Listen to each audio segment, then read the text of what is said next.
जय जगन्नाथ मु आज आपको स्वागत करुच्ची मोर आम गाँ यूट्यूब चैनल को जदि आपण मैंने भी कालिया योजनार हिताधिकारी होता आपण मानक बहुत बड़ खुशी खबर मुझे आपण को भिडियो बतेबी कि क्यों मैंने 2024 कालिया योजनार राशि पाइबे। जदि आपण मानकर ये तीनोटी जिनस ठीक थाए ताहले आपण माने 100% ग्यारंटी की सह मुझे कहूँ आपण मैंने पाइबे। जदि आपण मानकर ये तीनोटी गोटे भूल थाए ताहले आपण माने पाइबे नहीं। चलतु भिडियो आगे मुझे कहीनेबी क्यों क्यों जिनस आपण ठीक थोड़ा दरकार।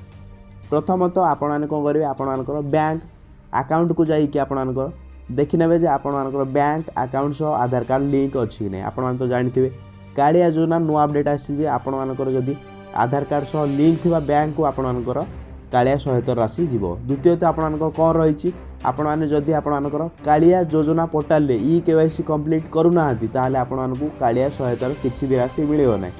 तृतीय जिनसटी कौन रहा आपण मैंने निजर लिस्ट रे नाम अच्छी कि ना जाइए देखी नियंतु कालिया पोर्टाल को जीवे सेठारे आपण मैंने कौन करेंगे सर्च करदे बेनिफिशियल लिस्ट सर्च करके आपणकर गाँव लिस्ट रे ना अच्छी कि ना जदि ना लिस्ट ना नथियो ताहले आपको मिलियो ना। जदि आपको यही वीडियोटी इनफॉर्मेटिव लगुता है ताहले आपण कौन करेंगे आम चैनल को सब्सक्राइब करेंगे वीडियो को लाइक करेंगे।